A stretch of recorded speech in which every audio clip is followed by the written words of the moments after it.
आखिर क्यों जरूरी है बांके बिहारी मंदिर कॉरिडोर? सुप्रीम कोर्ट के निर्देश के बाद श्रद्धालुओं की सुविधा के लिए बांके बिहारी मंदिर कॉरिडोर बनाने की दिशा में काम कर रही उत्तर प्रदेश सरकार घनी आबादी, सकरी गलियों के कारण होने वाली असुविधा के चलते वर्षों से मंदिर कॉरिडोर की मांग करते रहे देश और विदेश से आने वाले श्रद्धालु कुंज गलियों और मंदिर प्रांगण में होने वाली अत्यधिक भीड़ भाड़ के चलते श्रद्धालुओं को अक्सर झेलनी पड़ती है अव्यवस्थाएं और दुर्घटनाएं। पूरे मंदिर क्षेत्र में होल्डिंग एरिया, शौचालय, आपातकालीन मार्ग, परिक्रमा व्यवस्था जैसी आवश्यक जन सुविधाओं का भी है घोर अभाव। सिविल कोर्ट द्वारा तैनात रिसीवर की अनुपस्थिति में श्रद्धालुओं को करना पड़ता है अव्यवस्था का सामना। मंदिर के रास्ते में पड़ने वाले जर्जर भवनों के कारण भी कई बार हो चुके हैं बड़े हादसे। इसलिए कॉरिडोर को लेकर मिल रहा जन समर्थन। सरकार का कहना, सेवायतों के अधिकार रहेंगे अक्षुण्ण।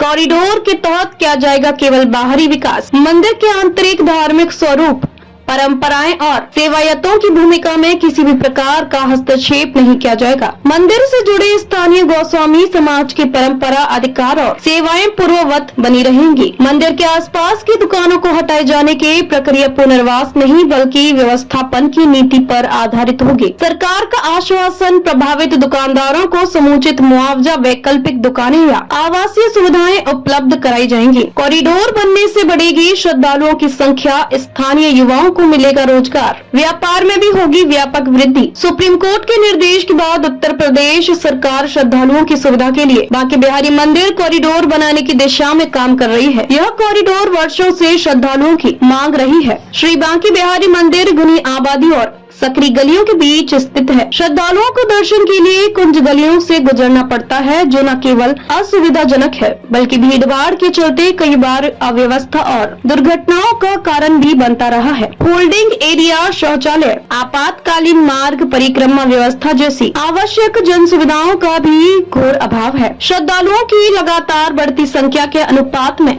यह स्थान अत्यंत अपर्याप्त है। यही नहीं, श्रद्धालुओं की सुविधा के लिए 1939 में ही सिविल कोर्ट की ओर से यहाँ रिसीवर की नियुक्ति हुई थी, लेकिन रिसीवर की अनुपस्थिति में यहाँ श्रद्धालुओं को घोर अव्यवस्था और शोषण का सामना करना पड़ता है। इसके साथ ही रास्ते में पड़ने वाले जर्जर भवन भी हादसों की वजह बन चुके हैं। ऐसे में यह कॉरिडोर जन सुविधा और समय की अनिवार्यता बन गया है। कॉरिडोर बनने से न सिर्फ सुविधा बढ़ेगी बल्कि श्रद्धालुओं की संख्या में भी व्यापक इजाफा होगा, जिससे स्थानीय लोगों के लिए रोजगार के अवसर और व्यापार की संभावनाएं दोनों बढ़ेंगी। वृंदावन स्थित श्री बांके बिहारी मंदिर में देश विदेश से दर्शन को आने वाले लाखों श्रद्धालुओं के लिए अब काशी, अयोध्या और विंध्याचल की तर्ज पर विश्व स्तरीय मंदिर कॉरिडोर के निर्माण की दिशा में एक बड़ी पहल शुरू हो चुकी है। सुप्रीम कोर्ट के निर्देश के बाद योगी सरकार श्रद्धालुओं की सुविधाओं को सुदृढ़ बनाने के लिए तेजी से काम में जुटी हुई है, ताकि भक्त अपने आराध्य की सहज, सुरक्षित और गरिमामय दर्शन कर सकें।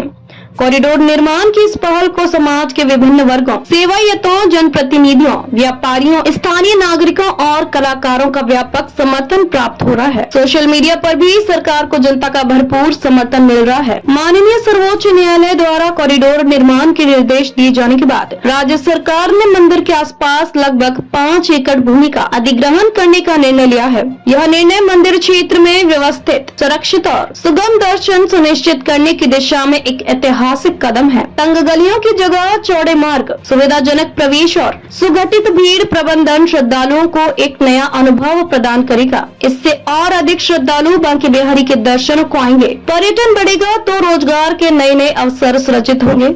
व्यापारियों की आय में भी गुणात्मक वृद्धि होगी और आय के नए नए स्रोत बनेंगे। बांके बिहारी मंदिर में 1939 से ही सिविल कोर्ट ने रिसीवर को तैनात कर रखा है, लेकिन सामान्यतः यहाँ रिसीवर अनुपस्थित ही रहते हैं। ऐसे में मंदिर का सारा काम गोस्वामी और यहाँ के सेवायत ही देखते हैं। कई श्रद्धालुओं का आरोप है कि मंदिर प्रांगण और आसपास के क्षेत्र में इनके कारण अव्यवस्था और शोषण का शिकार होना पड़ता है। कई बार देश विदेश से आए श्रद्धालुओं ने इसकी शिकायत स्थानीय प्रशासन से भी की है। जिस तरह से हाल के दिनों में यहाँ भारी भीड़ उमड़ रही है, हर हफ्ते ही श्रद्धालुओं के साथ इस तरह के मामले सामने आते रहते हैं। श्री बांके बिहारी मंदिर कॉरिडोर इन सारे विवादों का हल हो सकता है। कॉरिडोर में श्रद्धालुओं के लिए शुद्ध पेयजल, स्वच्छ शौचालय, विश्राम स्थल, लॉकर, चिकित्सा केंद्र, कंट्रोल रूम, सुरक्षा व्यवस्था और सुगम दर्शन प्रणाली जैसे विश्व स्तरीय सुविधाएं उपलब्ध कराई जाएंगी। कॉरिडोर निर्माण से मथुरा वृंदावन के धार्मिक और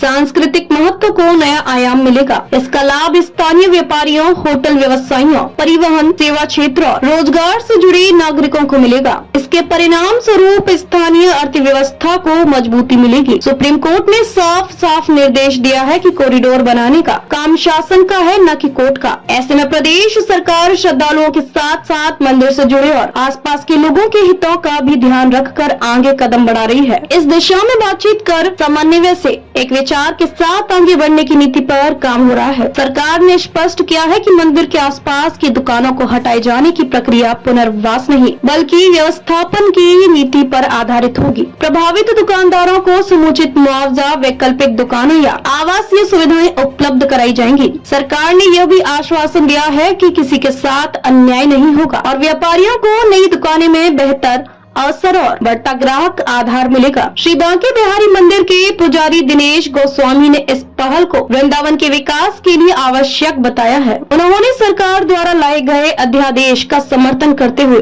कहा कि कॉरिडोर और मंदिर न्यास दोनों वृंदावन की भव्यता और दिव्यता को बढ़ाने वाले हैं। वहीं महाभारत धारावाहिक में अर्जुन की भूमिका निभाने वाले फिरोज खान ने एक वीडियो संदेश जारी कर वृंदावन वासियों से अपील की है कि वे सरकार की इस ऐतिहासिक पहल में सहयोग करें और बांके बिहारी कॉरिडोर निर्माण को सफल बनाने में सहभागी बने।